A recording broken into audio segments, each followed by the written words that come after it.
But there was a counsellor at the back of the hall watching the whole thing, all proceedings, and he said there was a riot, and that was it. So the next council meeting it decided that Glasgow had enough hooligans without importing them from down south. That was a statement, I think it's in one of the newspapers.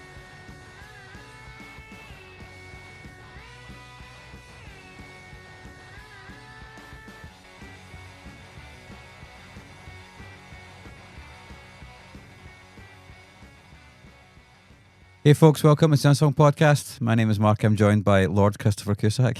And we're side by side, and that means we have a guest. Touchy. I'm going to have to wash that hair again. That's twice in 1 week. I'm not happy. Yes, we have a guest this week. We have a guest. Guest, make yourself known.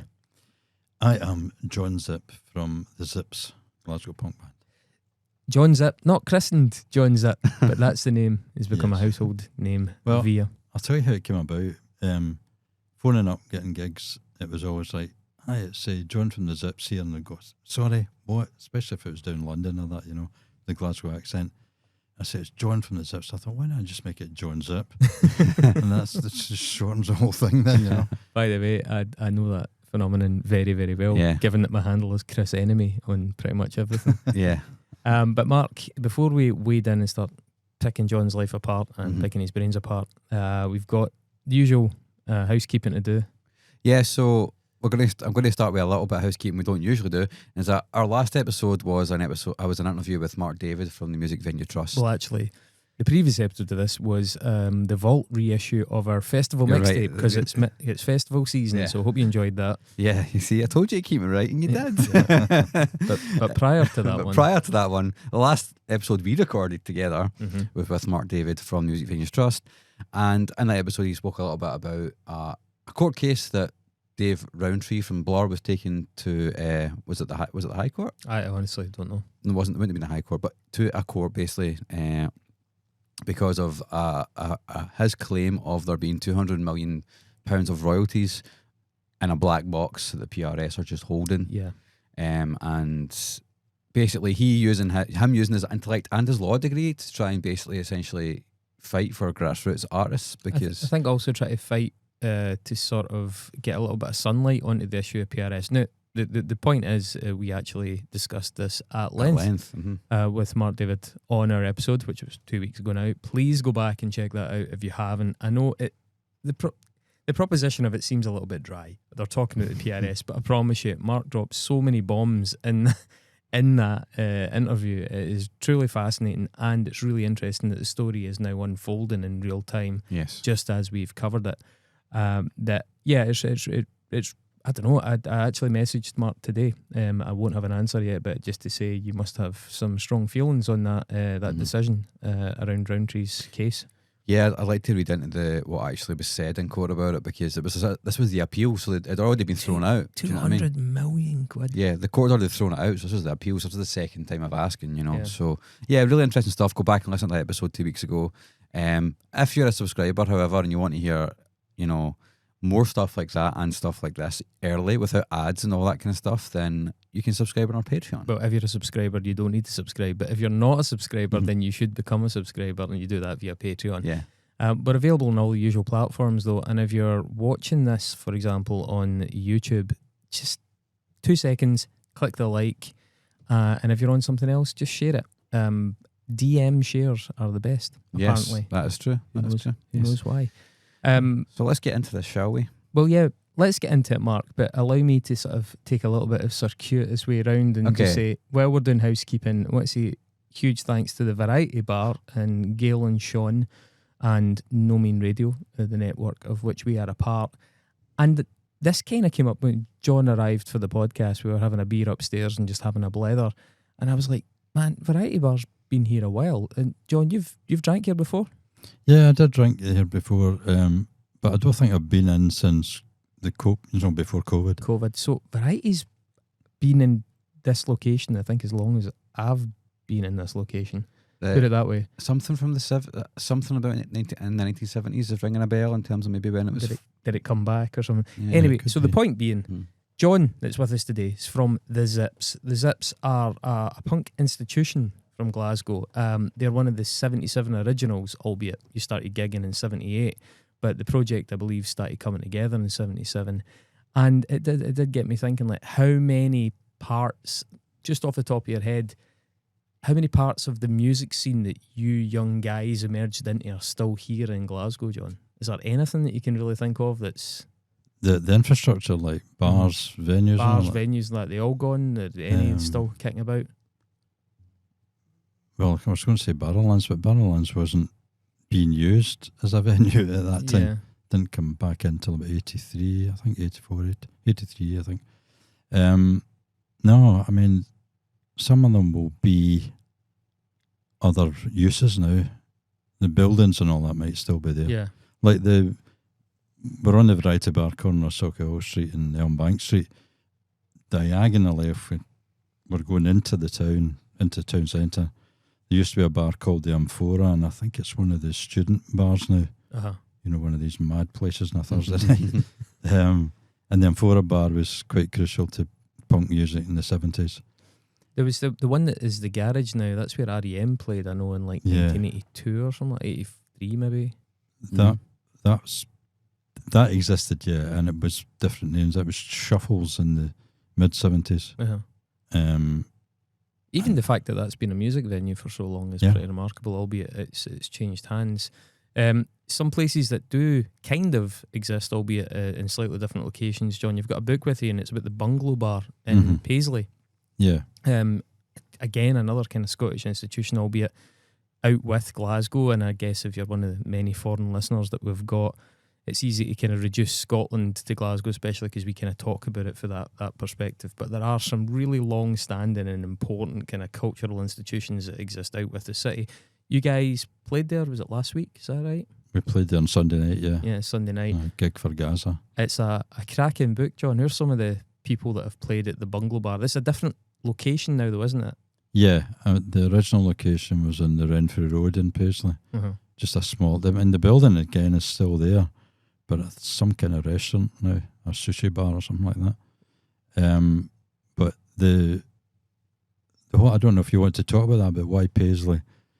Why Paisley? Well, we will. In fact, why Paisley? Let's get our way there then, because that is a really interesting point. We'll come back to the Bungalow Very Bar. much so, yeah. Yeah. Mm-hmm. So as we say, formed in 77, started playing in 78 when you finally managed to track down a bassist, I believe. Yeah, that's right.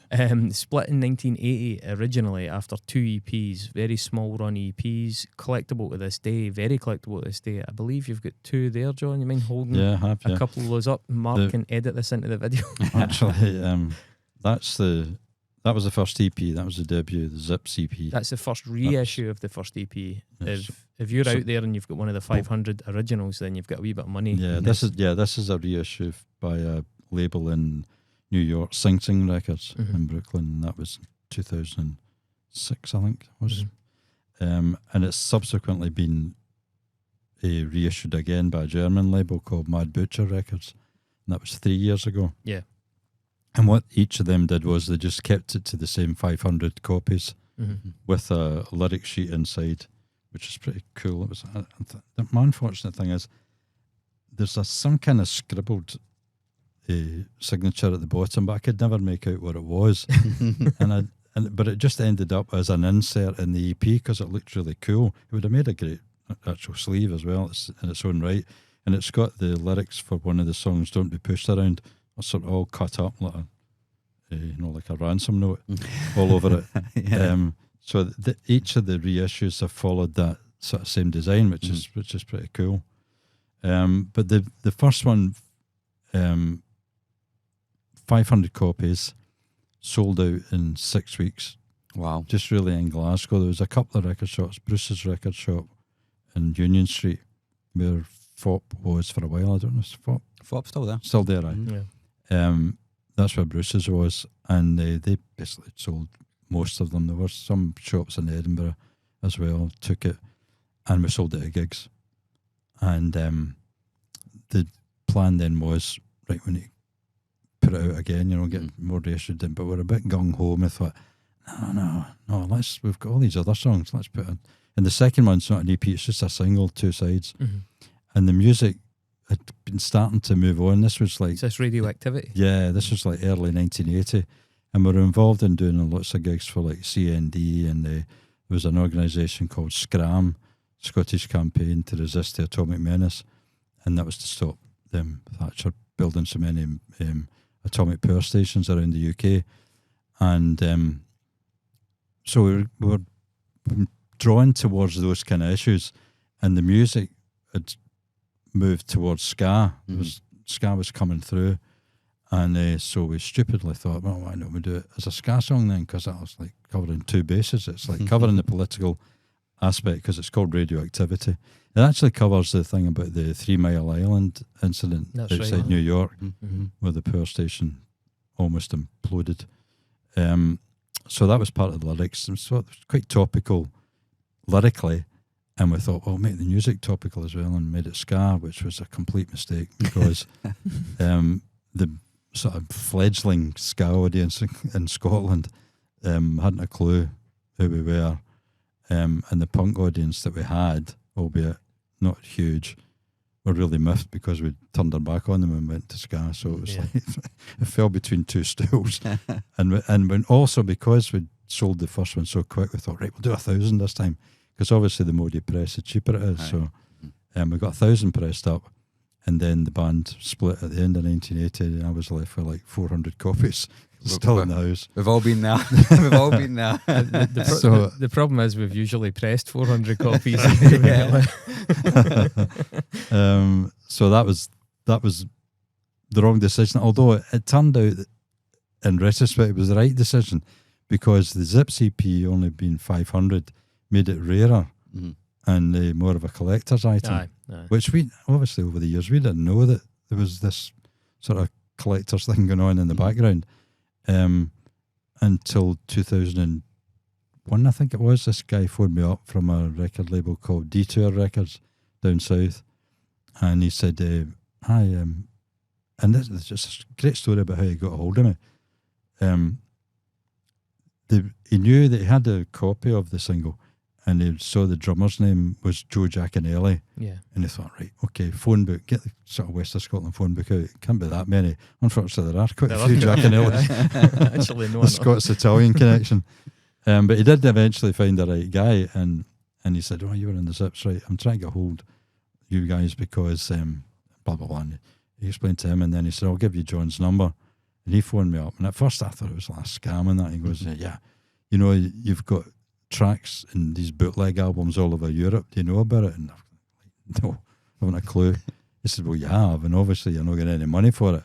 But I run this label, and we put out compilations of early punk bands, and I'd like to put a couple of tracks on it, and I'll pay you for it.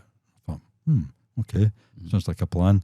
He said, oh, and by the way, have you got any copies of any of the singles left? And I said, yeah, I've got a few.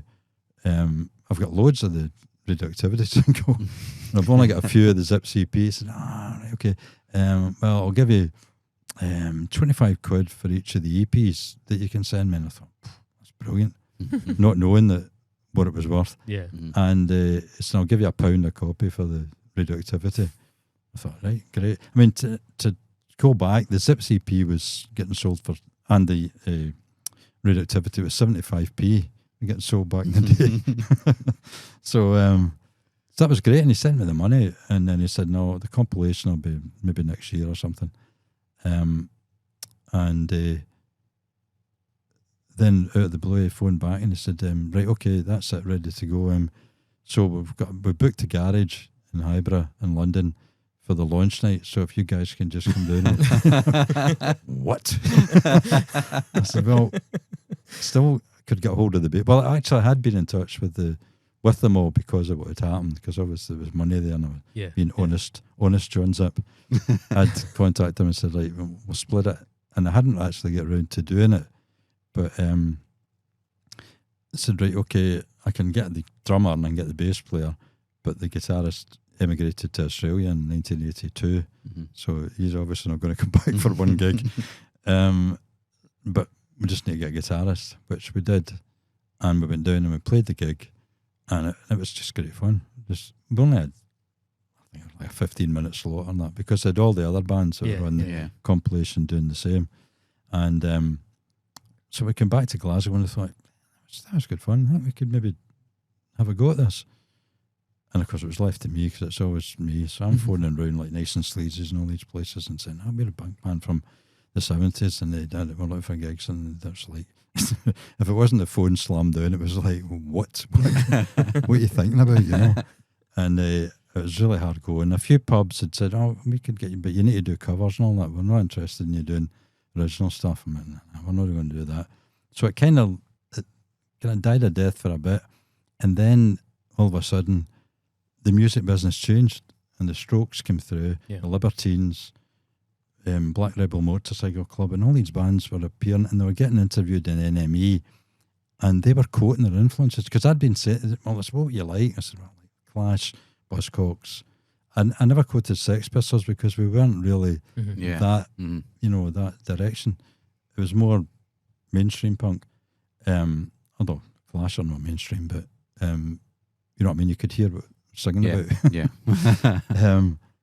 And so these people are obviously reading this going, that's that band they were saying that was their influences not as well. So, I mean, I didn't have to take no for an answer the first time. So when I started phoning back then, they go, all right, well, we'll try you out, you know, just a support slot, half hour or whatever. Can you do that? Yeah, no probs. And that got us back in. But if the music business hadn't turned like that, I doubt if it would ever have happened second time around. It's really interesting because, I mean, that's around about when my own band was really starting to kind of hit the gigging scene pretty hard. And we actually found ourselves on bills with bands like Sad Society. Remember them? Oh, yeah. Like 1982 or something, those guys started. Yeah. So there definitely was like a batch of these folks who'd been out of it for a while that kind of felt that there was a wee bit of energy and a wee bit of demand. And as you say, they were no longer being expected to be a covers punk novelty act. It was like, no, come back and do your stuff because there's a bit of an appetite for it. And it was just there was a fresh generation of ears and people that were invested in it. And I think that's definitely a theme we're going to come back to as well. But as you say, so that second EP came out in 1980, and then things kind of like derailed and the band more or less fell apart, right? Yeah. For the best part of like 20 odd years actually. Yeah. What did they do in between? Yeah, well, I do have a couple of questions about it. Now, first of all, that original lineup you mentioned about, it was yourself, John, it was Phil on bass, who I think still plays. He still plays with the jam. It was Joe Giaconelli on drums, and it was Brian was a guitarist at the Brian time. Jackson, he emigrated. The current lineup, just to give everybody their place, it was a different lineup when you did Guitar for Hire. Yeah. And then the new lineup is different again, is that right? Yeah, when we got together again in 2002 and we did that gig down in London, there was a young guy called John McMahon who came in because he was Joe the drummer knew him from playing in another band, so he was great. He's a brilliant guitarist, excellent, but young guy, and he couldn't really see what the point of what we were doing. You know, and he was a big Oasis fan, so that was slightly odd. So he left after about 9 months or something like that. But he was there for the first EP that we released as the, you know, from the Reform band. Is this the Hotwired and Dumbstruck? And, yeah. And I mean, his guitar work on that's really great. It's brilliant. But that he left, and we got another guitarist in who was he was part of the original scene as well. His name was Brian Kerr. And he played with a Paisley band called Fire Exit. Oh, yeah. That's right, you played with them. Yeah. So he was you ended up doing a split album with them, didn't you? With split EP, yeah. Split EP. Yeah, that was the 30 Years of Punk Rock EP. So Brian came in and that was no problem then. He knew exactly where we were coming from. Yeah, so he was old school as well. He was old school. A bit of Keith Richards guy, which is always good in that, you know, in punk. And he lasted about 2 years. He did one EP with us as well. I think it was just the one EP, the Whodunit EP. Or no, it's not. Whatever it's called. Dumbstruck was too. Dumbstruck EP, that's right. Should have been called the Whodunit EP. That's why I keep saying it. And he left because he said we were too political. It's funny because I was about to get into that, but so please finish this lineup thing. So he left, and it was amicable. That's fine, you know. And then I was recommended by another musician to Jimbo McKellar, and he was a bit younger than us again, so he'd not been playing in the original punk scene, but he understood where it was coming from, and he was a big Bowie fan and that, so he was really great guitar, and he's a great guitarist as well. And he was with us then, I can't remember how many years. You've actually better researched it than I have. But he did the first album, the Guitars for Hire album. For Hire, yeah. 2006, yeah. Yeah, so, and he stuck around then until both him and Joe the drummer absconded to join a band called the Media Hours. They had been depping with the Fire Exit when they were short of players, but they decided to.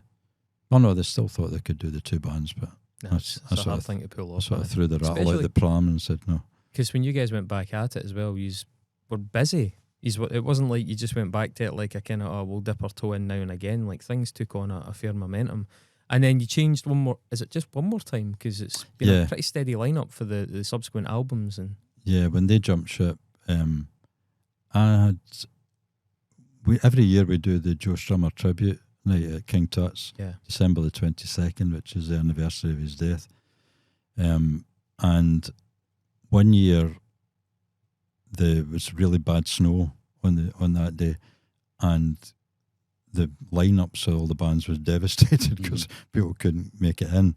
So the Zipp's guitarist and drummer couldn't make it, but the Combat Rock guys, the drummer and guitarist from Combat Rock, filled in because all the bands are just doing Clash songs anyway on that night, so it's fairly easy for them to just slot in. Aye.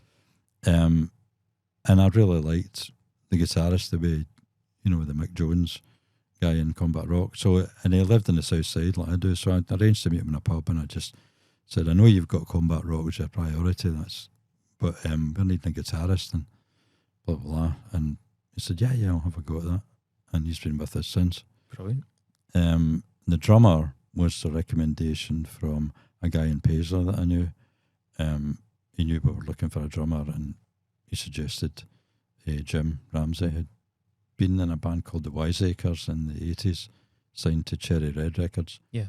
And then he'd gone more sort of mainstream, if you like. No, not really mainstream, because it was blues. He was doing a Rory Gallagher tribute thing, and they played in America and Ireland, Norway, and all over the places. But it was at a loose end at that point, and he fitted in. It's great. So here's a question. Is it true that you've got like a Zips USA franchise? Yeah, that was weird. That was the wonders of social media. A guy. But this has come up in the past. Remember when we did the thing about the zombies and all that kind of stuff? It's not quite the same. So I take a drink, yeah. Yeah, well, please. I don't drink alone. I always say this in the band. Don't drink alone. Drink aware. Yeah. But we've talked about this before about bands that sometimes through convenience have a different lineup in different territories. So John, you went over to the States to play with a kind of Zips USA lineup, didn't you? Yeah, what happened? This guy called Brian Morgan, who lived in New York, they, sent a friend request on Facebook and then started chatting, and he knew loads of musicians in New York, and he's younger than me, but he had been in the scene, and he said, "Oh well, if you ever think about coming to America, I could put a band together and just, I thought, well, okay, seemed like a good idea, but I didn't see how it would work." But we kept the conversation going, and then he said, "Look, I've got this guy in Philadelphia, and he's quite keen. I've spoke to him, and he's quite keen to put a couple of dates, or 3 dates it was, together for us. And his band will do the support, and they'll provide all the back line and all that, and drums. So, yes, sounds like a plan." That's what Jonah does.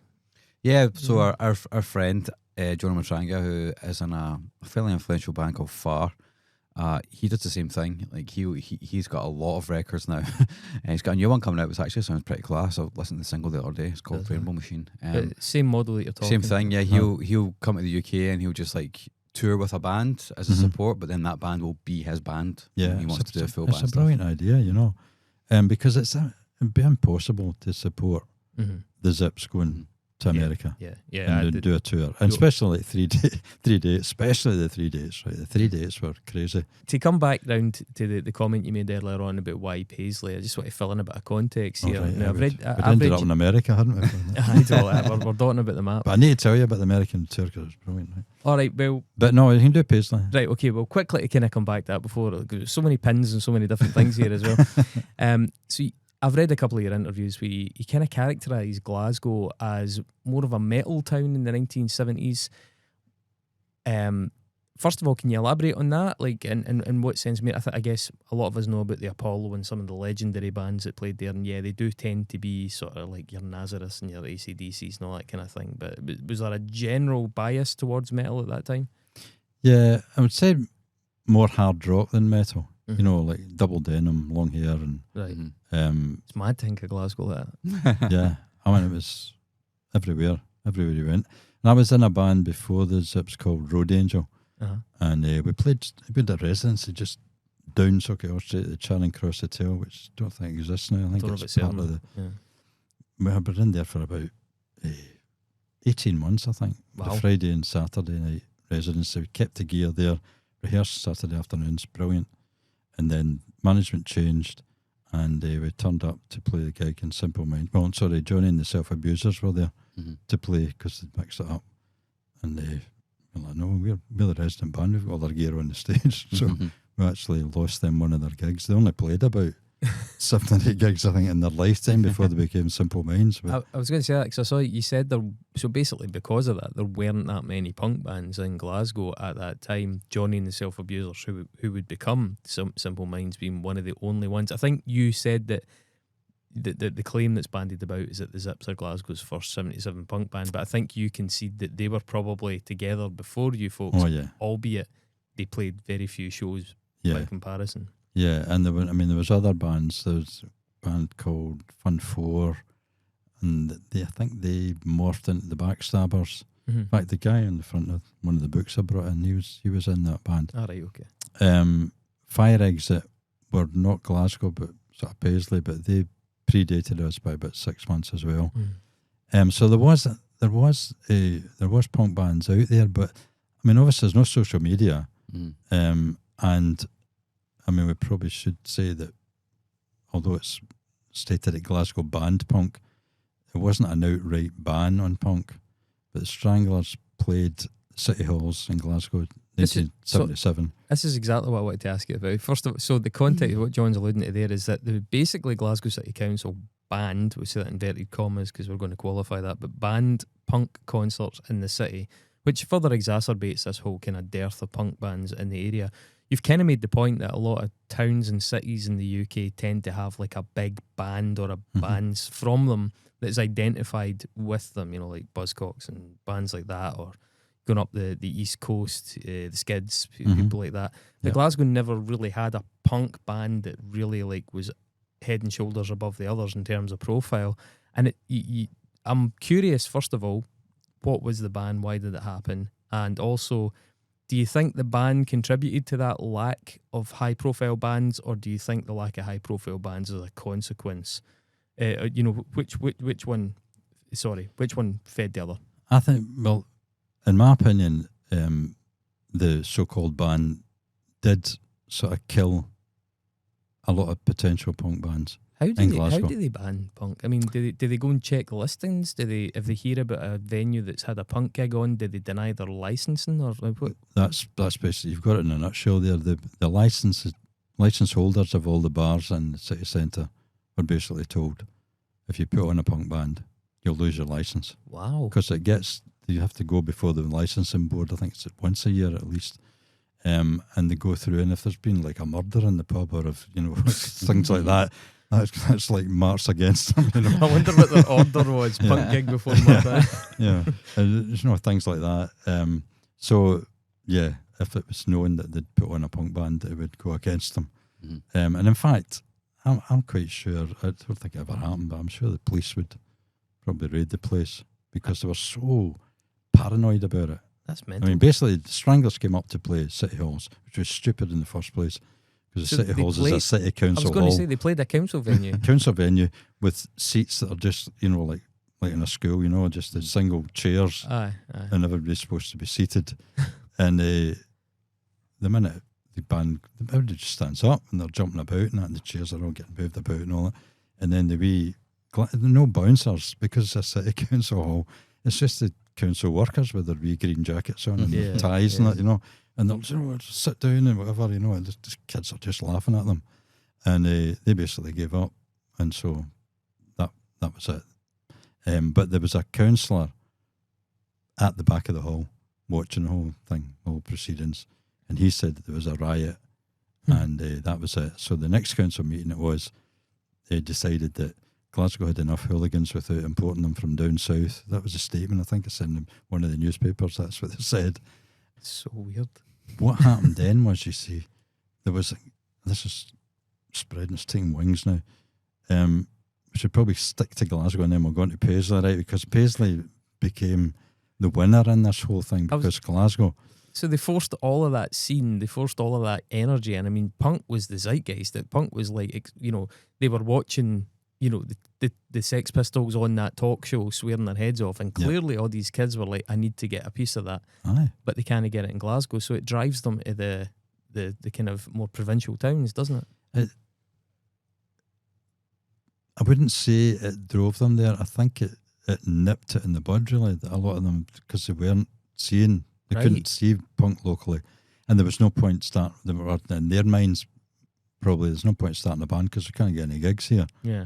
And the ones that did surface that were supposed to be part of the punk scene in Glasgow weren't really punk. I mean, there was one band, the Zones, they get mentioned a lot, which always miffs me, because when you do an alphabetic thing of like Scottish punk, I go and I go down and go, Zones.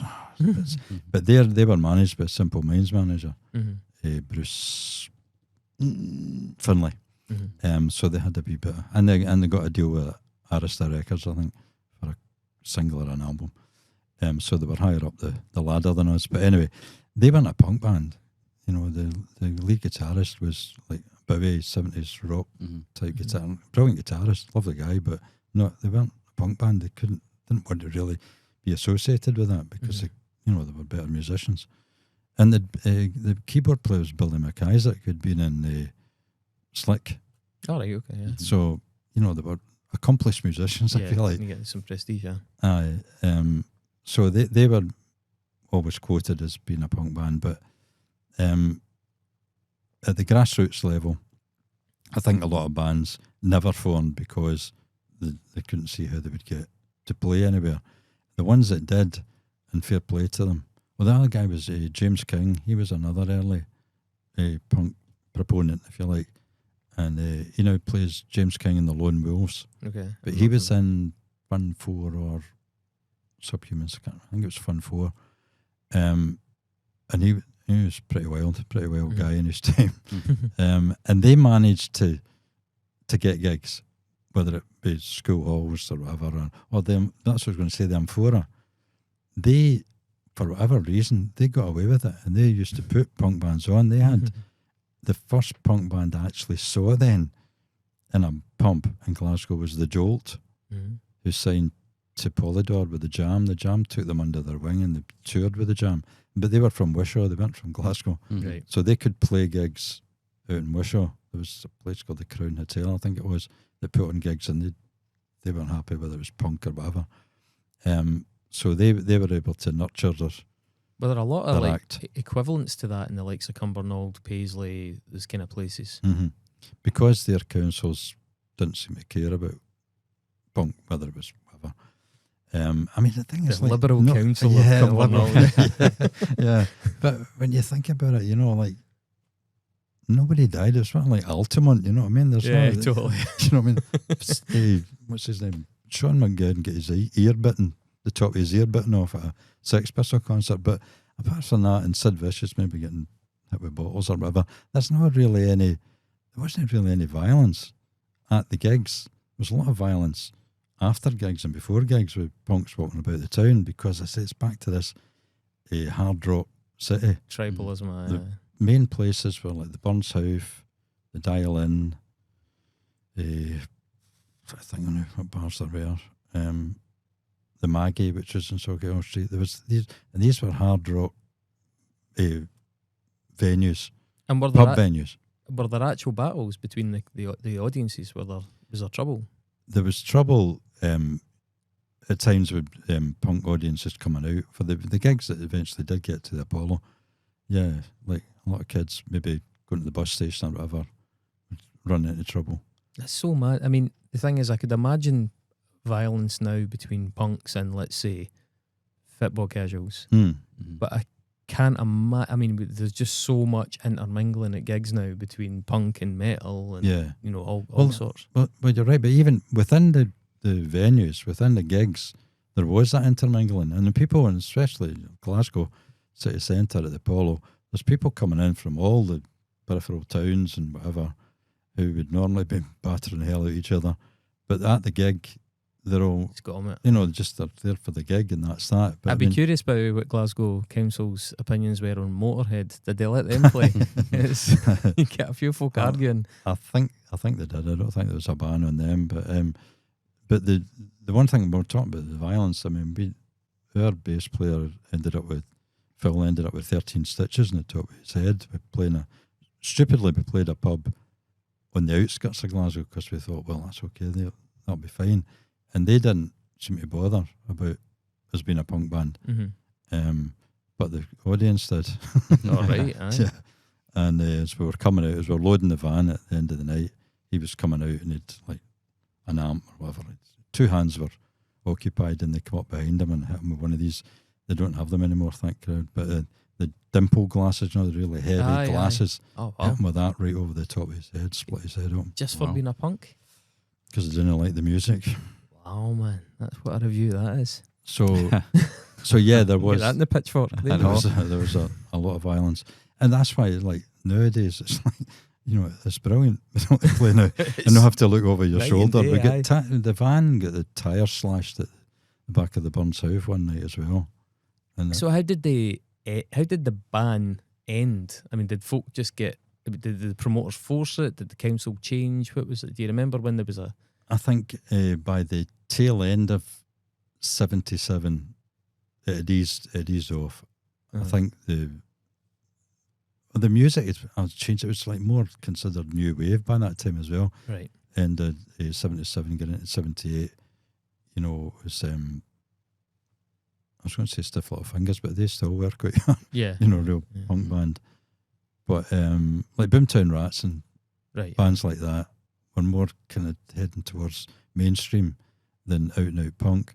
So, and even probably from what you said at that point as well. Yeah, and probably what you were saying is right, that how are they going to enforce it anyway? I mean, they can obviously enforce it in the main venues, but when it comes to like clubs and pubs and that around the city, it'd be well nigh impossible. But it did continue with some of the pubs just going, no chance, not having you here and that. I mean, it's ironic. It's certainly from my experience as well, because I mean, I'm from Stirling, Central Belt, and we migrated almost en masse to Glasgow because you couldn't play the more extreme kinds of music out there. I mean, you could play it, but you couldn't make it sustainable. It was a nightmare, and we were having the opposite experience. We were playing in Tullabuddy and Alloa and places like that, and we're dodging bottles when we're coming out of the gigs.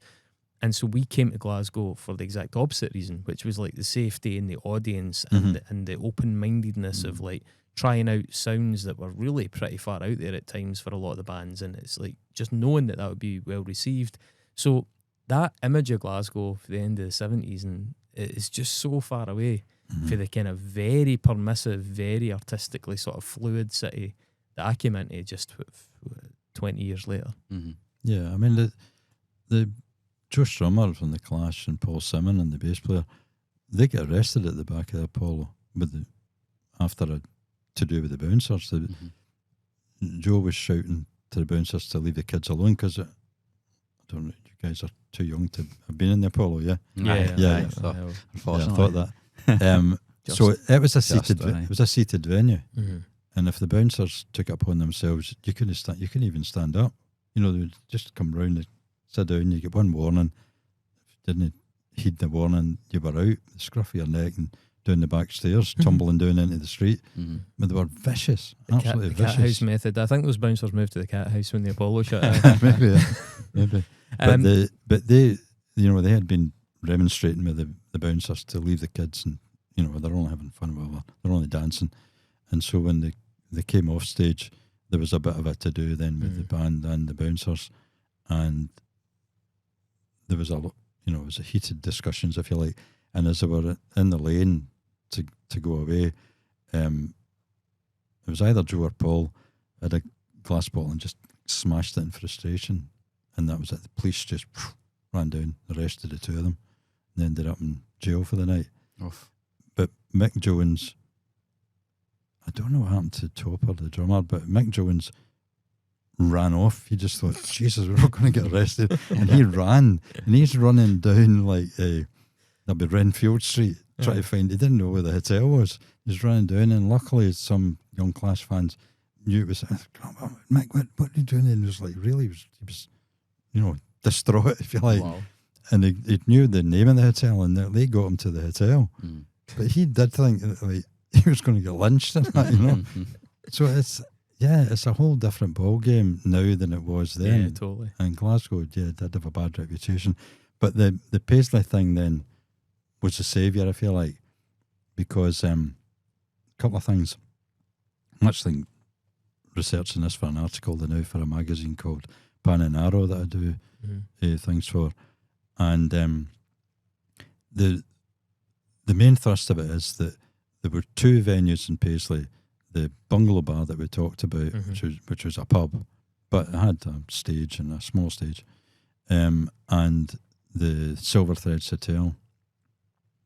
And the Silver Threads Hotel had a function, and they would have like weddings in and stuff like that. And there was a guy called Harry Stewart, whose nickname was Disco Harry, and he basically had a Sunday night there every Sunday for whenever. Could almost have been Disco Stew with Harry Stewart as well.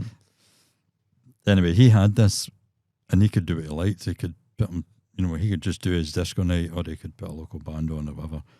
But he saw an opening because these gigs were getting banned in Glasgow. Yeah. And he thought, So he got in tow with the Bruce's Record Shop, and they ran buses from outside Bruce's Record Shop to Paisley.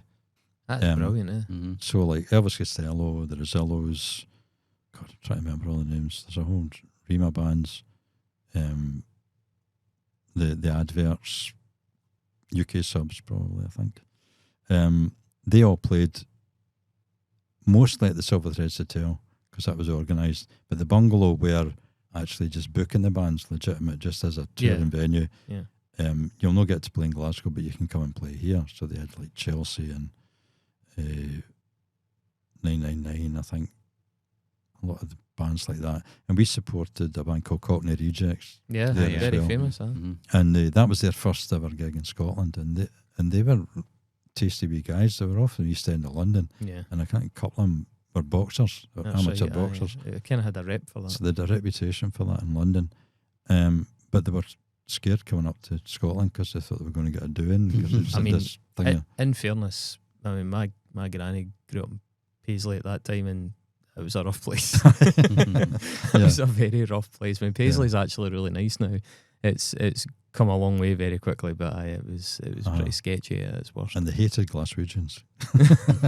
So there was always this rivalry, but that was a classic case of where punk brought them together, because at the Bungalow and at Silver Threads, there was Glasgow people there, but they were all there just for the music, and that was fine. Yeah.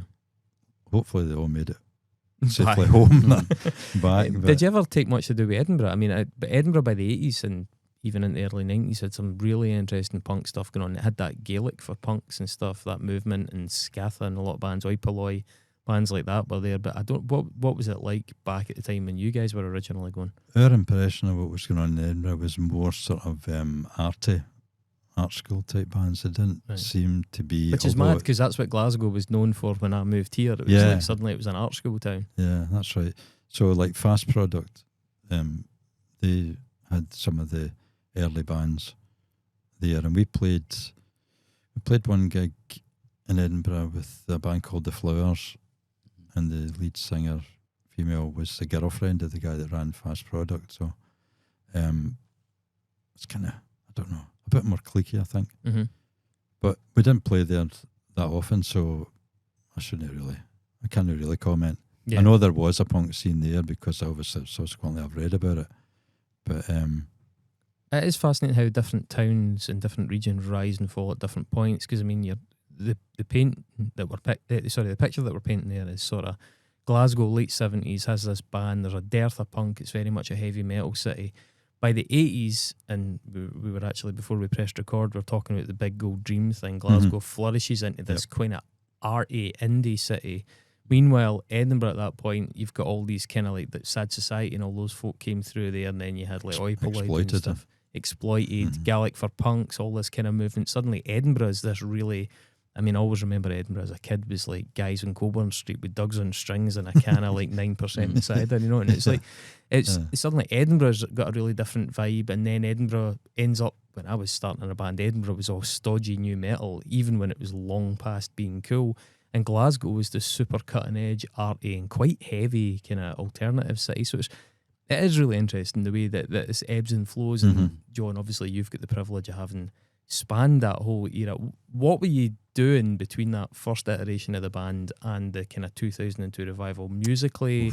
What were you into? Like, what were you animated by musically, and were you playing anything? Were you in any groups?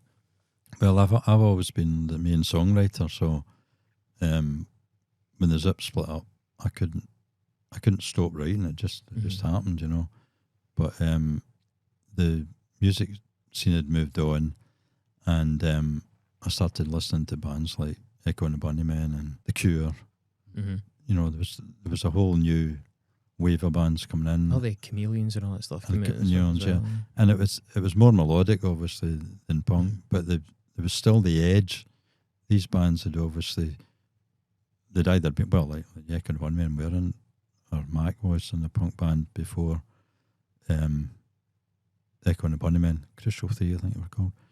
Anyway, I started then moving that direction, but I didn't see how I would have another band. I had an interim play about a band called Tall Stories with my young brother on keyboards, and a guy called Joe Caldwell who'd been in a band called Scratch, who were a kind of punk new wave band, late 70s, with my other brother Alan, and so there was a wee sort of movement for people that had either been in punk bands or were new to the thing. Yeah, that makes sense. Moving towards this direction, but Tall Stories never really took off. We had a few gigs, Cumbernauld Theatre and places like that, and then it just kind of died a death.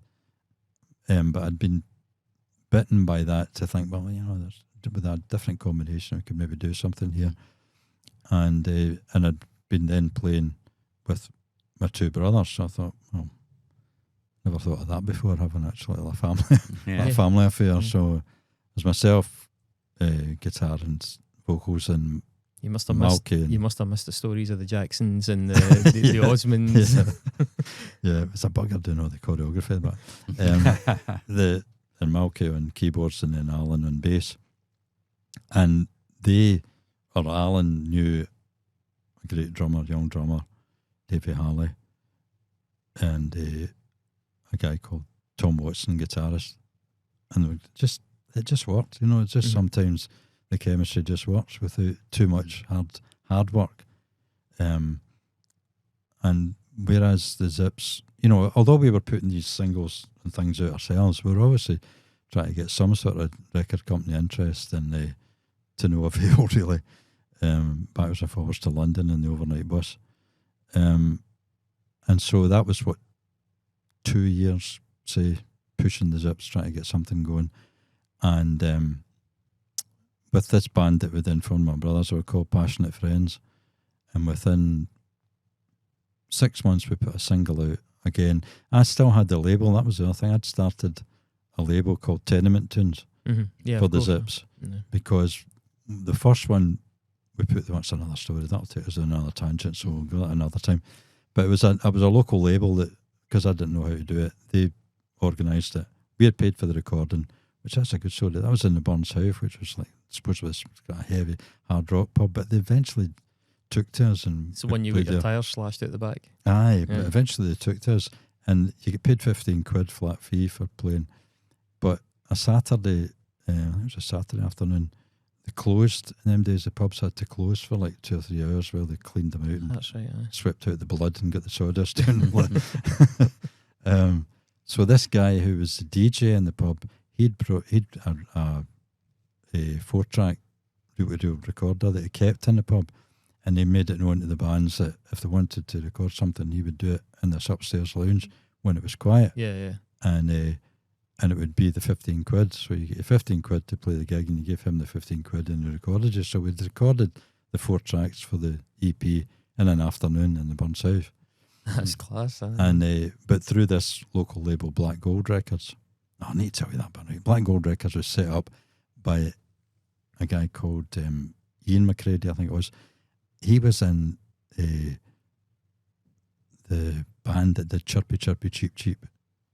What they called again? Scottish band, female lead singer. Anyway, but the money they got for that, they made loads of money from that one single, right, all across Europe. He set up this wee studio in Kirkintilloch and called the thing Black Gold Records. Mm-hmm. So he organised the pressing and all that for us. Middle of the road. That's it. Middle of the road. That's them.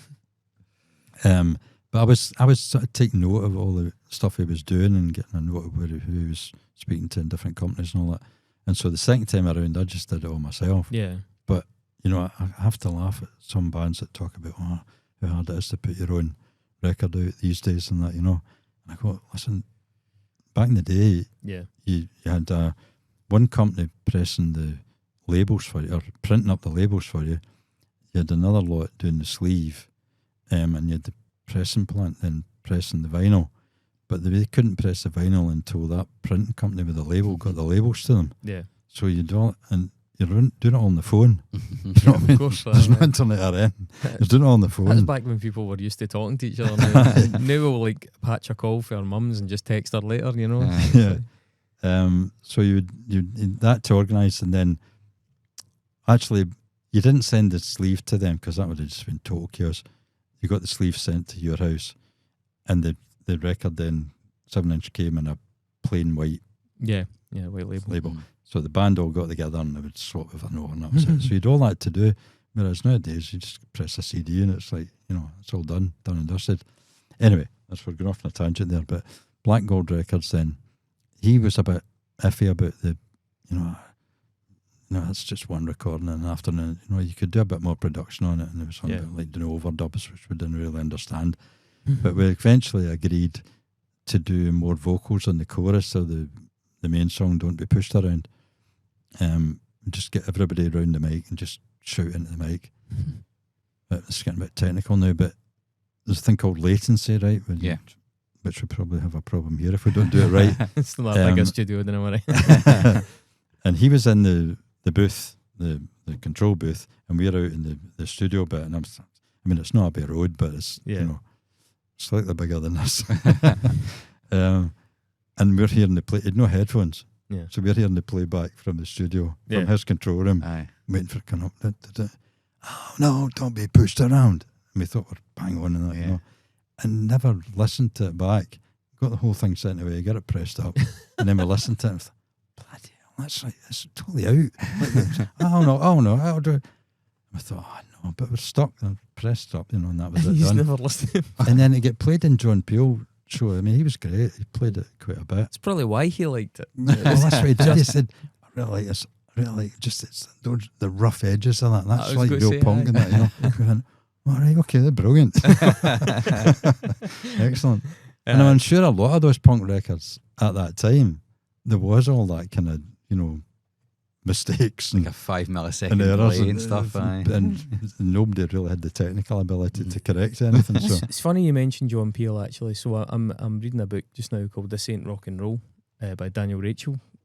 Really interesting book. It's kind of about the use of like far right symbols and things in music over the years, something we've touched on a lot in this show. And John Peel refusing to play, was it Joy Division or was it No, sorry, I beg your pardon. It wasn't Joy Division. It was refusing to play Factory Records stuff because of the various acts on the label that had been alluding to or dancing around, including Joy Division. Mm-hmm.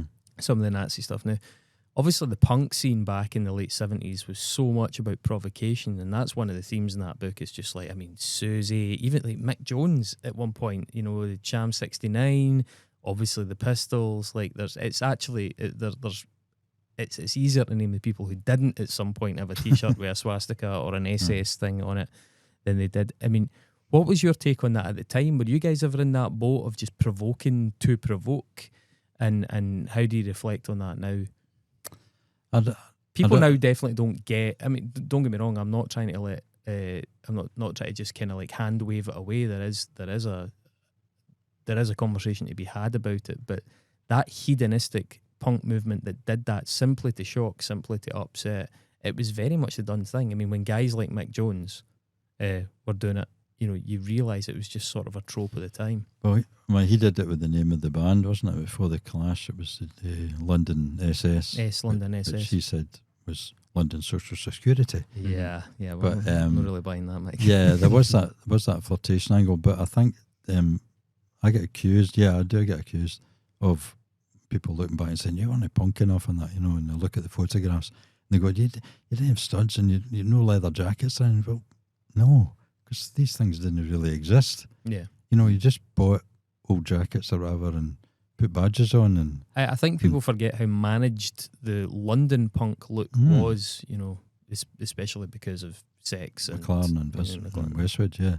Yeah, that's right. I mean they had access to that. Yeah, you could approximate it yourself. Obviously, it's not that difficult to rip shirts and stuff.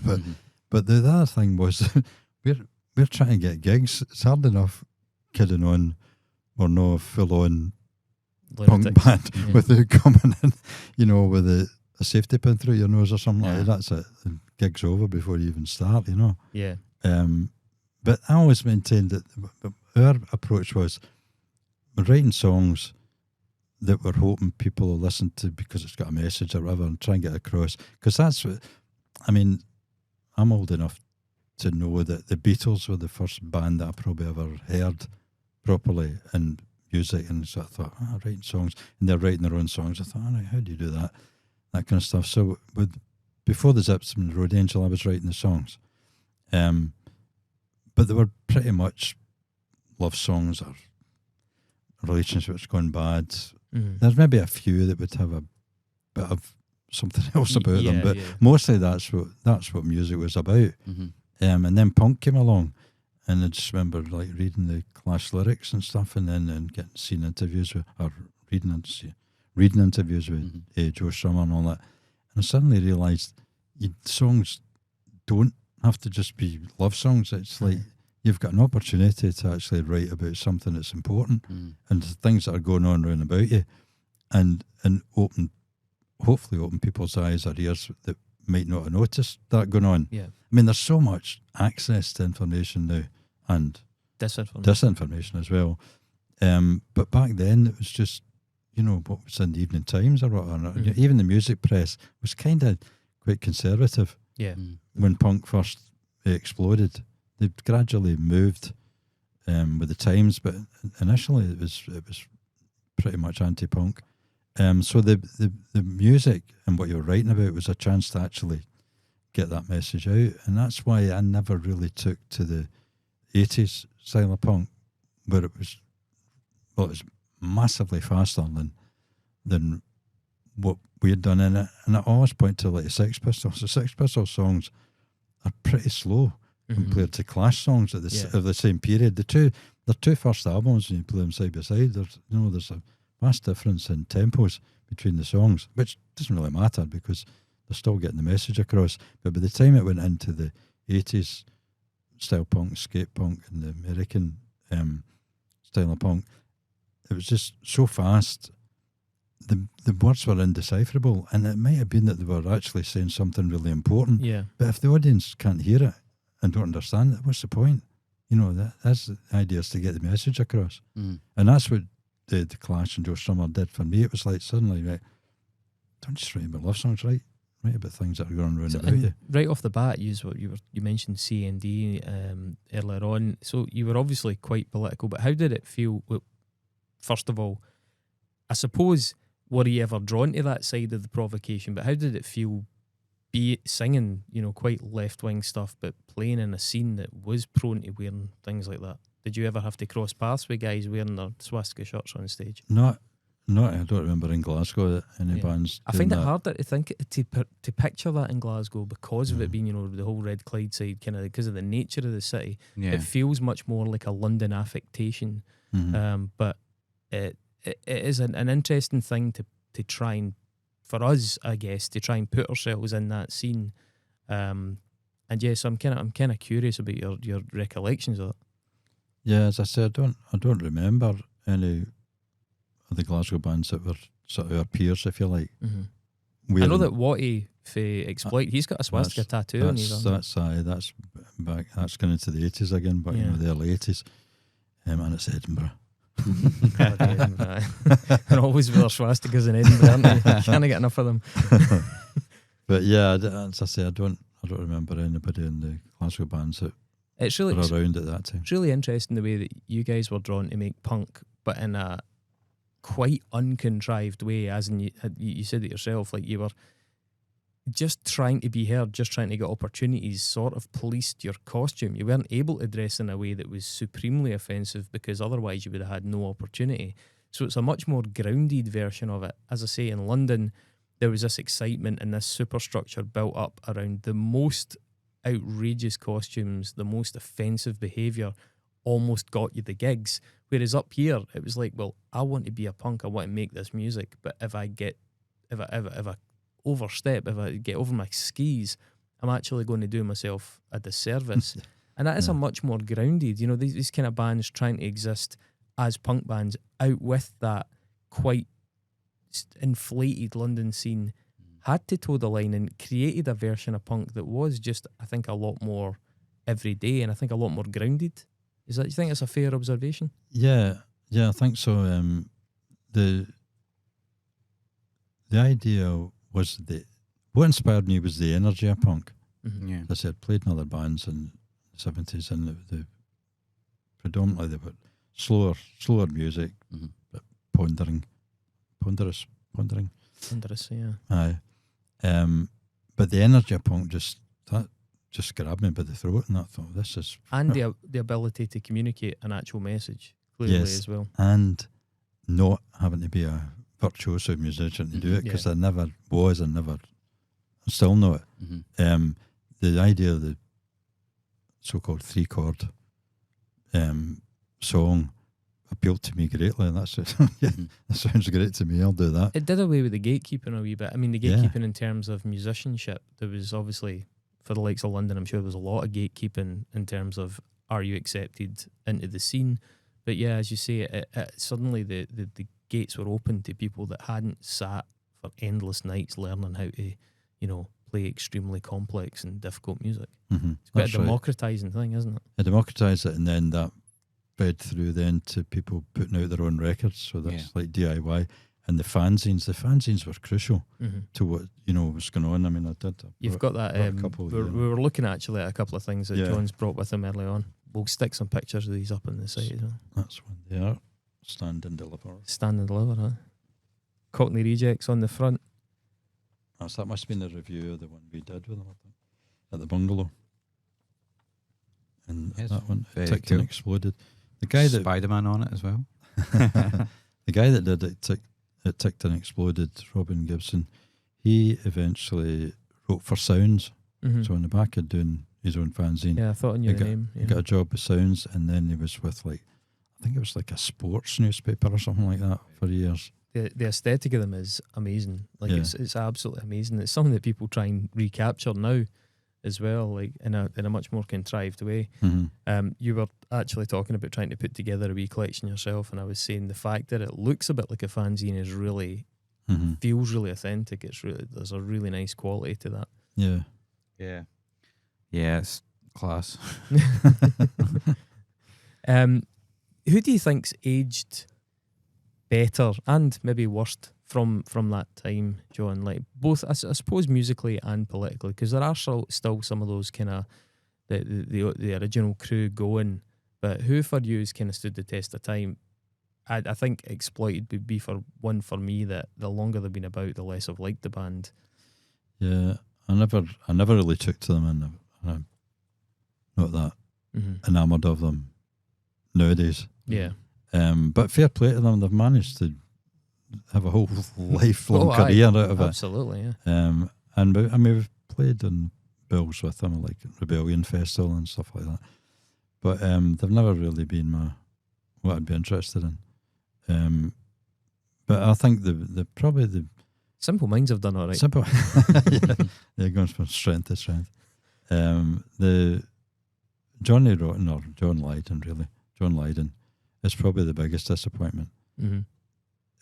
He's always been a contrarian, and that's his nature, and that's fine. And in the Pistols' day, that was that acerbic approach that he had. Yeah, worked fine with his whole persona, but the switch to supporting Trump and all that kind of stuff is like that's not. It's like, you know, it's okay trying to buck the system and all that, but it's wrong, because no, the guy, what you're trying to do there is totally at odds with what punk was about, you know.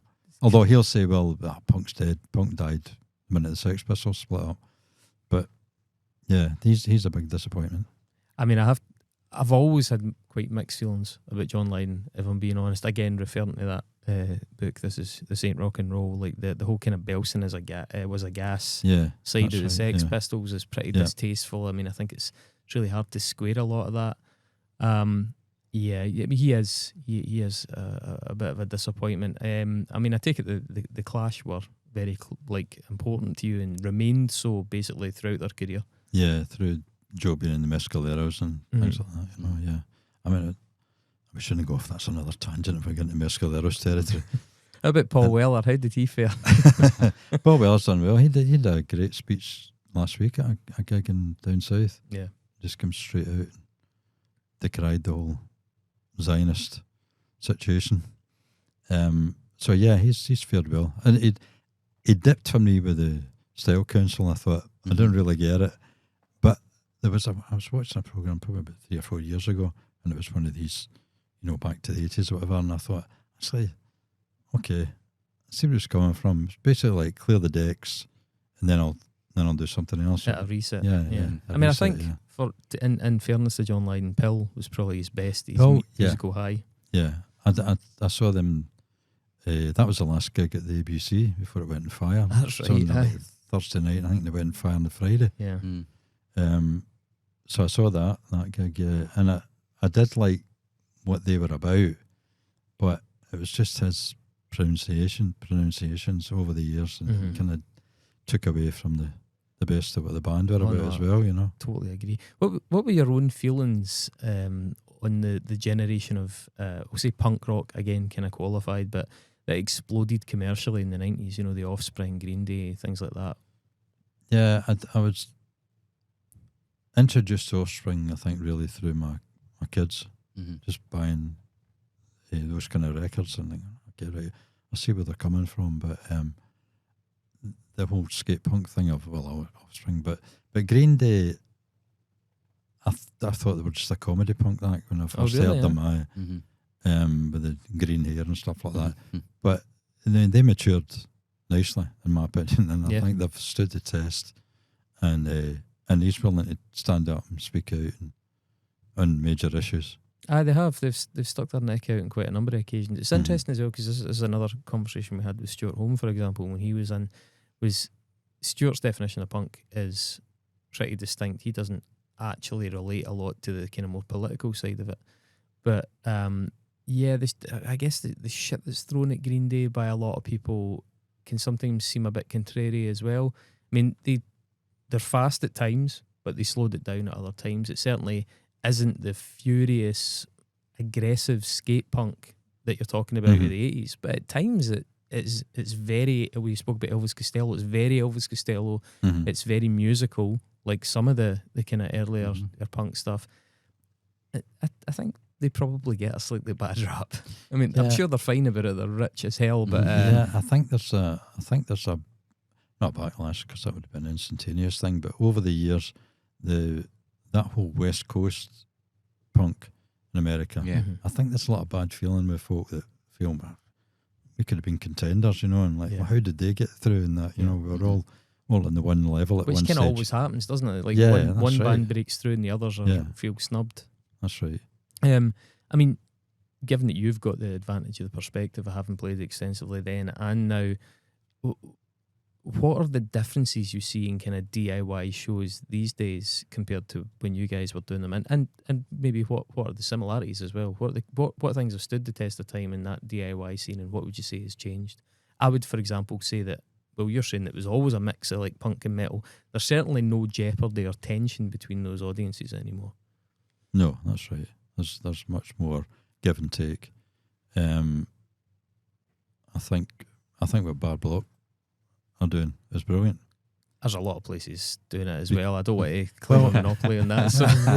well, yes and no. I mean, they treat the bands not just as they act for the night and bye-bye. I mean, the fact that the bands get fed is a great thing, You've done a fair bit of touring in Germany, haven't you? Because you've kind of got some kindred spirits over there. And have you noticed the difference in the treatment over there? Oh, yeah. I mean, we've played a lot of squat gigs where there's not much money in it for the band, but they're great. I mean, there's always food, the big pot of rice or whatever for the band when you're playing, and obviously they put you up in the squat as well, so there's somewhere to stay overnight. But generally speaking, there's more respect for bands and musicians in Germany and Europe, because we've played in Portugal as well. We've got a few gigs in Portugal, and it's the same thing. It's like there's a real healthy respect for the fact that we're older, and and they go, you guys you played then and because they've got in Portugal. Well, they've got quite a good young punk scene there, so they're quite happy to have an older band alongside them. You've got a split record with Razor Kids from Portugal, don't you? Yeah. And obviously the band I'm alluding to is Erotic Devices, the German band that you've got a lot in common with. That band, is it Cholera? Yeah, from Brazil. They were also yeah. in that split as well. Yeah. It's interesting you're saying about the young audience, because I did want to ask you that as well. Have you noticed, because I've certainly noticed, the resurgence of enthusiasm for old school punk amongst a very young audience? I mean, to the extent where we were almost forced to start doing matinee gigs because so many young punks, like under drinking age punks, wanted to go and see proper old school punk. Yeah, and I mean, those gigs, by the way, are something else. Like, it's incredible. It's wild. Like, it's the enthusiasm for it is really quite stunning. And I mean, don't get me wrong, you don't make a lot of money out of it because it's kids, they're not drinking. Yeah. Or well, they're not drinking at the bar. But that was really encouraging, and I'd be curious to get your thoughts. I was interested in the motivation behind that. Maybe a generation that grew up, living through screens, looking for some actual connection, some authenticity as well. How do you see it?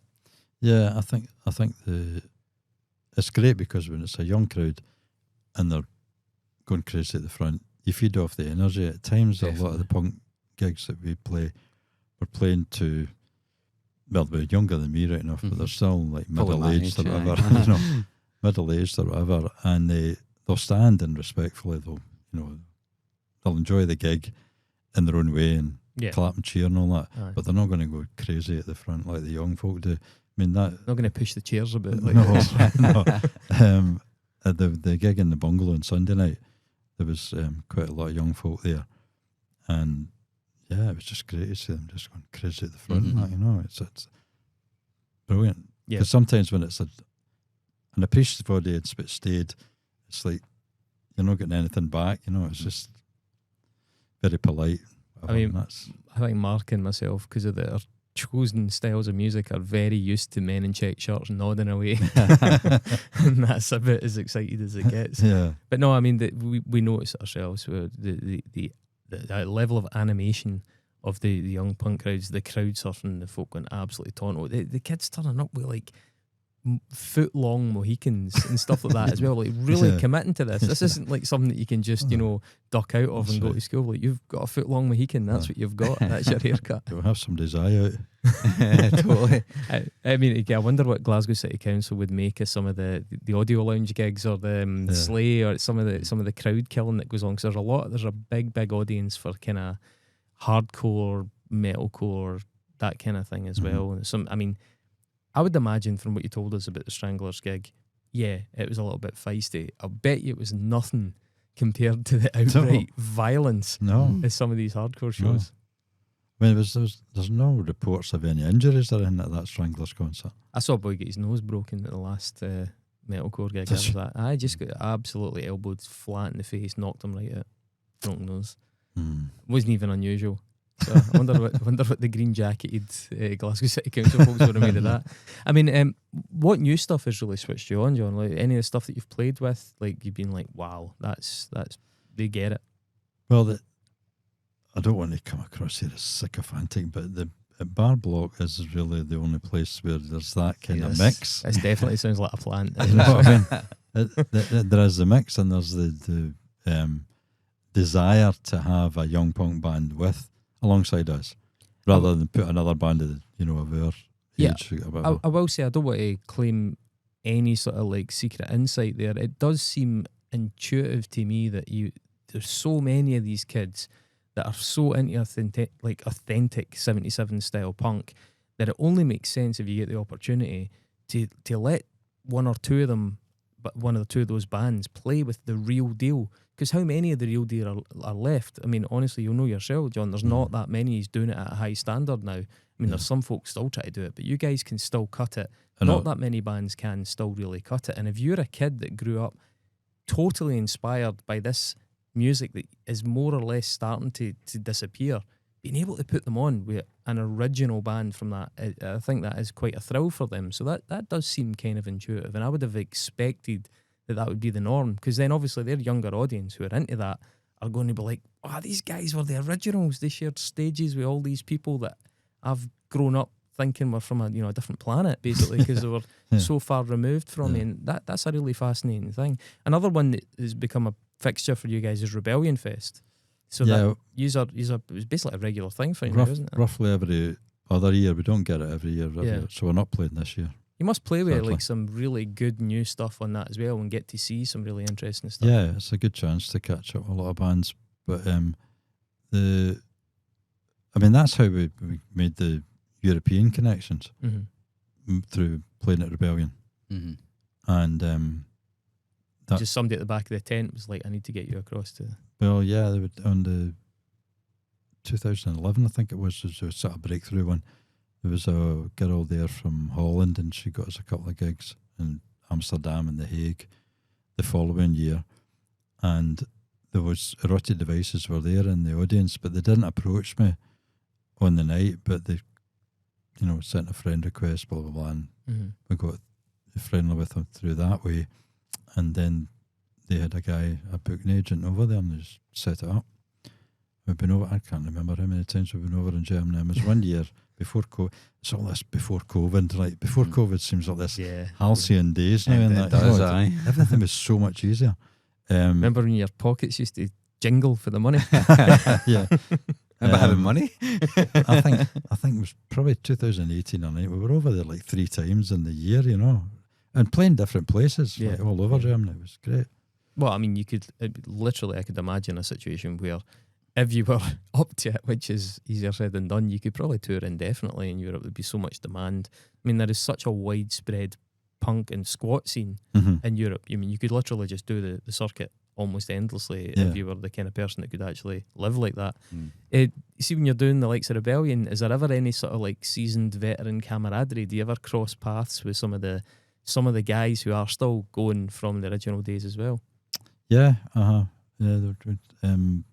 there's a one day, you get a weekend pass for the whole festival if you're playing there, but you only get the backstage pass for the day you're playing. So, but when you're backstage, then obviously there's a bar and there's food and all that there, so you can mix then with lots of people that you may or may not have met back in the day, but you know of them, and you know the ones that are approachable and the ones that aren't. But people like John Robb, he's there every year, and we've played with his band, the Goldblade, in the past. So I know him reasonably well.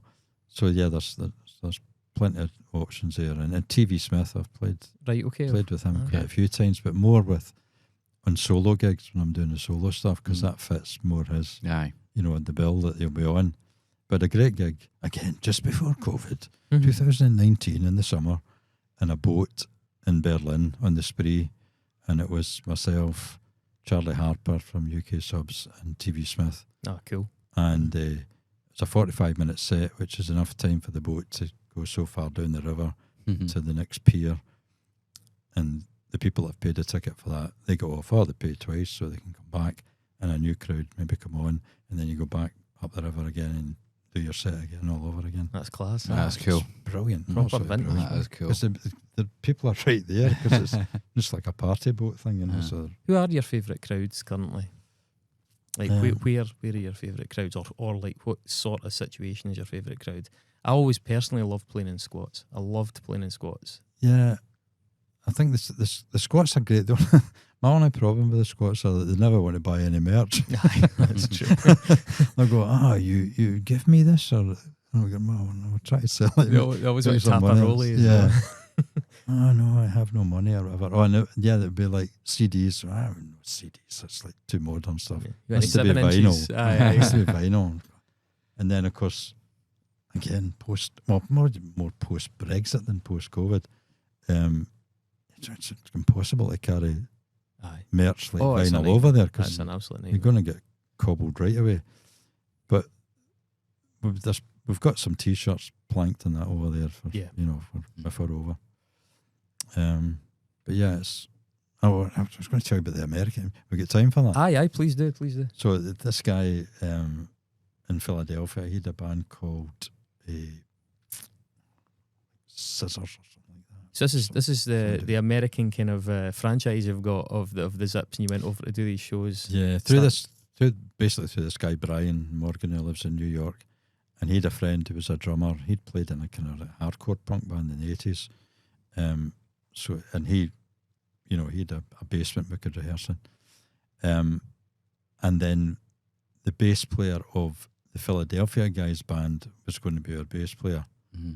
So that we had a band basically ready to go, and this other band were going to be the support on the 3 dates that had been arranged. So the first one was in Philadelphia, their hometown, and we arrived, and it was in, we're looking around and driving, and eventually we're not in Philadelphia, we're in a kind of suburb of Philadelphia, not Camden, the bad bit, but pretty close to it. And it was just this typical, wooden slatted board house with a fly trap door thing, the mosquito and that thing. I goes, is this a gig? He goes, yeah, there's loads of them, these gigs like that, it'll be great. So we open up, and then in the hallway there was these two Mexican guys, and they had like a trestle table and just boxes of beer piled up behind them, and they're just selling it. So it's an illegal bar basically, right? That's just first thing. And I said, well, where's the gig? And they went, it's downstairs in the basement. Went, all right, okay. I went round to go to the basement, and it's that staircase. It's in every horror movie. You go, don't go down there. It's just this wooden rickety staircase. You get down it, and it was just a bare concrete floor. They'd put up some fairy lights and all that, and it was pretty rammed, and it was all young folk, and it was that band, as I say, they were a bit more hardcore. Well, they were really hardcore punk, and it was all their audience. So it just went mental when they were on, and luckily they went mental when we were on as well. But the place was thick with dust because of the bare concrete floor, and they were all jumping around. That was just, you could hardly see. But that was a good starter. And then we went to New Jersey, and that was basically just like a bar. It was a music bar, and that worked out. That was probably the only straightforward gig at the tour. And the last one was in Manhattan, in a bar called Otto's Shrunken Head, which is a kind of I've heard that. It's a dive bar, but it is well known in the in New York. And the guy that ran it, the gigs at that time, he was just mental guy, ex-US Marine and all that. But a really lovely guy. Well, I suppose unless you got on the wrong side. But it was his gig that he'd put it on, and it was us and a band from San Francisco called Bite, and obviously the band from Philadelphia. And we're hanging about waiting, and Philadelphia band didn't arrive. Then they got a phone call at the bar to say that their bus had broken down and they weren't going to make it. So I thought, oh, shit, right, okay. So we just got a 3-piece in because we've got no bass player. Mm-hmm. We can get around the fact that we've lost one of the bands because each band will just play a bit longer to cover the time. But the bass player not being there was a bit of an issue. Aye. And I explained to this ex-Marine and all that, waiting to see his reaction being, he went, yeah, don't worry about it. I got a guy over here. So that's a really bad accent. It sounds like somebody from Aberdeen. But the kind of real, thick, drawly New York accent, like De Niro or whatever. Which the guy, or Scorsese more like, the guy over there, he's a bass player. Okay, so this guy, and he's sitting nursing like whiskies and all that. He'd had a few. But he was quite a young guy, maybe in his 30s or that, And I said, all right, his name was Josh. And I said, Josh, Joff. I said, Joff, I told you can play bass. He went, yeah, what is it? And I explained to him what was going on. He goes, yeah, no problem. I said, but what about the songs? He goes, I'll just watch your fingers. All right, okay, fair enough. Whatever. He goes, but there's one problem. I've not got a bass guitar with me. I said, right, okay, hold on. I spoke to the guy from Bite, and he said, yeah, you can borrow my bass, no problem. Yeah. I said, right, Joe, I've got your bass, all set to go. He goes, yeah, there's one other problem. It's a right-handed bass, and I'm a left-hander. Oh, no way. Oh, no. He says, don't worry, I'll turn it upside down. I said, but you're going to be watching my fingers. Don't worry about it. I'll do it. So, I mean, he was quite drunk. So he was this drunken bass player playing somebody else's right-handed bass guitar upside down. and he got through it. He was brilliant. But I mean, he's a all-round musician. He can play keyboards, guitar, a lot, and his vocals. A really lovely guy. Brilliant, man. Saved the day for us. Flying by the seat of your pants. Yeah. That is punk as fuck. It was like your first New York gig and you think, oh no, everything's going wrong here. But there you go. It's all the more memorable because of it. You know what I mean? Totally, you yeah. skim by that second one in New Jersey because it went fine. Yeah, that's right, just a standard gig. Did you ever think you'd be getting into those situations still playing at this age, playing the stuff you were playing in like 77, 78? Absolutely no way, because we kind of skipped over it. But the band then I got together with my brothers, Passionate Friends, after 2 years of hitting the trail down to London trying to get a deal for Zips. Passionate Friends get signed on the back of that one single that we put out. A wee bit extra time, a wee bit extra things had to be put in place, but Radio Clyde picked up on the single, played it to death, and asked for a box, and the women at reception would just hand it out to A&R guys that were coming to the station. So it was all getting done for us. It was like I was hardly having to do anything. Yeah, well, all the years of digging and then something. Except I saw this poster going up and it was like Rod Stewart going to play at Ibrox Park, June 1983. Rod Stewart at Ibrox. At Ibrox. That must have gold him. I don't even know if he was a Celtic supporter at that time, but I suppose he would have been. So he was, but Simple Minds played there as well, and big Celtic fans. Anyway, the poster went up and it was Rod Stewart and it was like, what can I say his name? Gary Glitter. Oh. And Joe Boxers, who were a spin-off from The Clash, really, because it was Bernie Rhodes, the Clash manager, who managed Joe Boxers. I didn't know that at the time. God, that would have made such a difference to the day if I'd known that. Anyway, the poster went up and I thought, you know what? That's ridiculous. There's no local Scottish bands on that, and it's in Glasgow. So I phoned the guy in Radio Clyde that was playing the stuff for us, Mark Goodyear, and I said, what's going on here, Mark? Radio Clyde. He goes, well, it's not really. We're just putting our name to it as a local radio station, and we'll be, punting it and saying the gigs on and blah blah blah. You need to speak to a company called Kennedy Street Artists. They're down in Manchester. They've been organising the bands. I went, right, okay. So I got the number from the book, and in Mitchell Library at that time. You know, you only had your local directory. If you want to find out a number somewhere else, you could. I suppose you could phone directory inquiries, but I didn't know enough about them to be able to say that. You know, so Mitchell Library looked through the telephone books for Manchester and found it. I phoned them and I said, "Oh, you know, we're a local band and Radio Clyde are really keen for us to play." Total bullshit, right? And the guy went, "All right, oh well, we've not got the final decision. We just got bands together for it.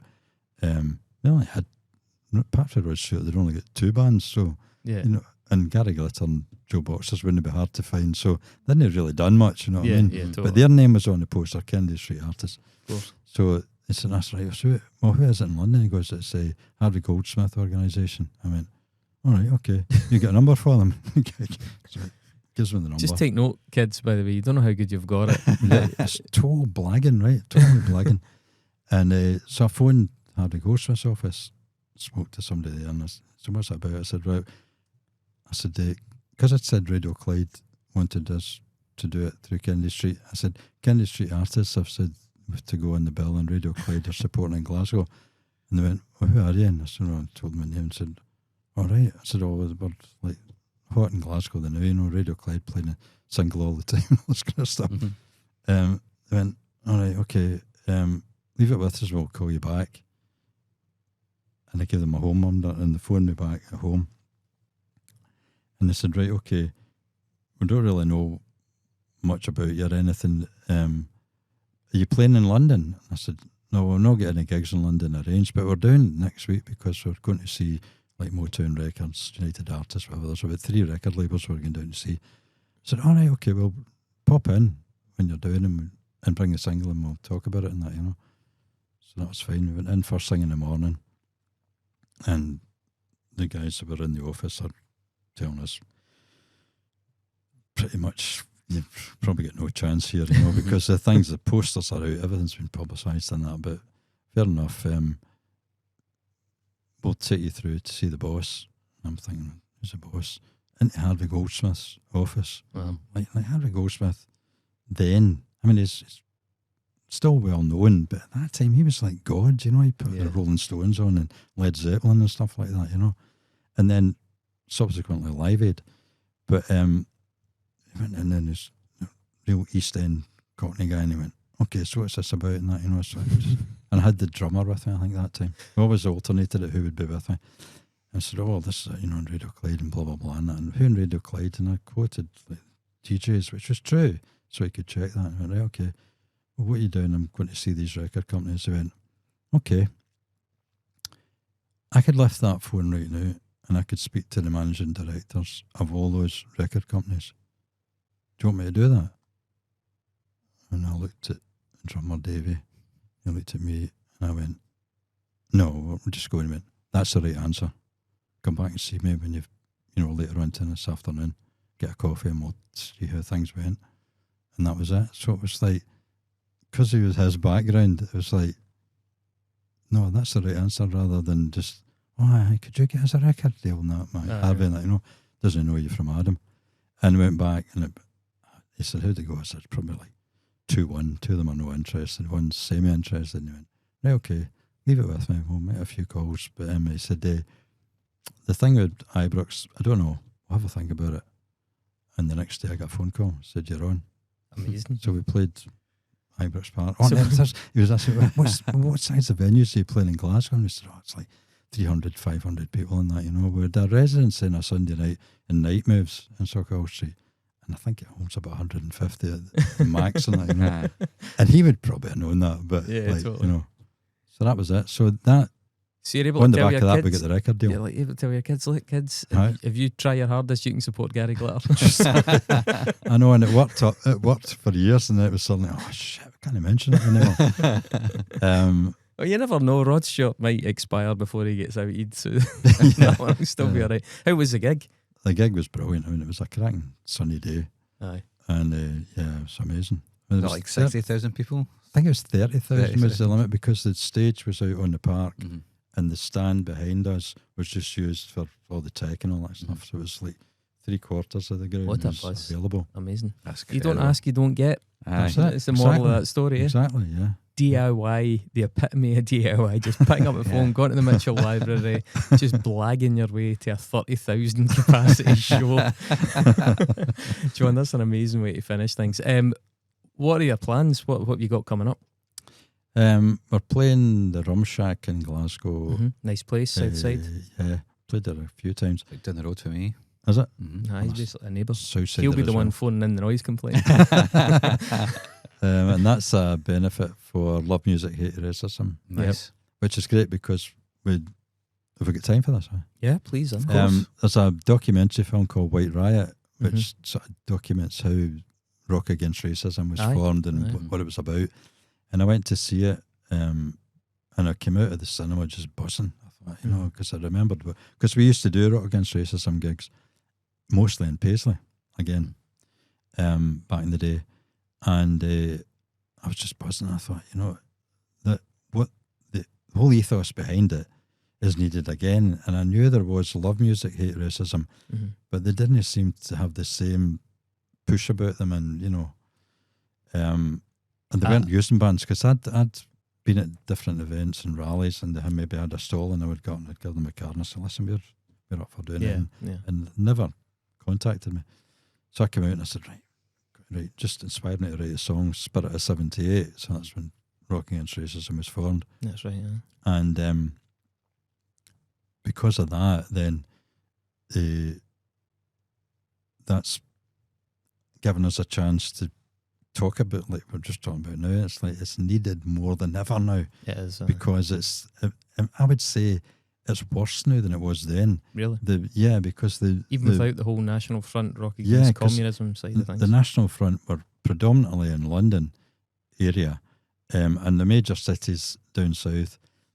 Any moves for it to happen here would have been nipped in the bud pretty quick. I don't remember there being any battles with National Front people in Glasgow, and we were doing, as I say, we were doing Rock Against Racism gigs, and we were doing gigs for all sorts of left-wing causes, and there was never any, riots or anything on the back of that. It's definitely got some roots here now, unfortunately. But that's unfortunate, yeah. So, although in saying that, anyone who's been following the news around Glasgow might know that there was some kind of sizable protests by the right wing, but it is also fairly well understood that a lot of the people that were coordinating that were brought up for down south. Correct. To give it more of a kind of veneer of like organisation and things like that. So it still does owe a fair bit to the leadership who tend to be down south, but unfortunately there's definitely enough foot soldiers up here these days.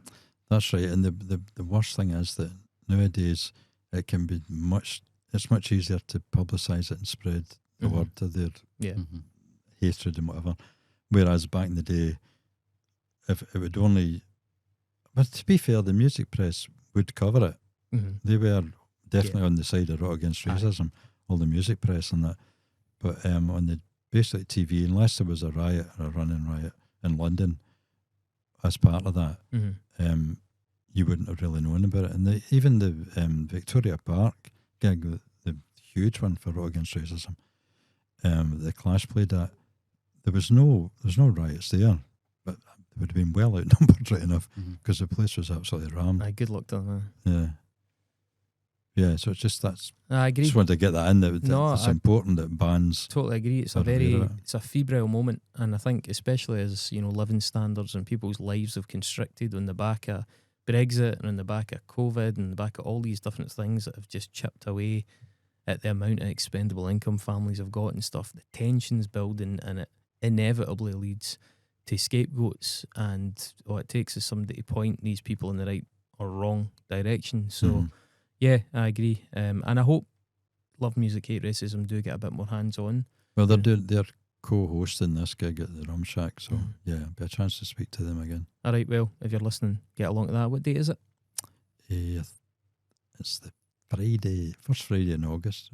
First Friday in August. Something like that. Right. Or 5th, maybe the 5th. Have a look at it. If you're in Glasgow in the south side, get along to Love Music, Hate Racism featuring the Zips at the Rum Shack. John, thank you so much for your time. It's been great. Thank you. Fascinating and a good laugh as well at points.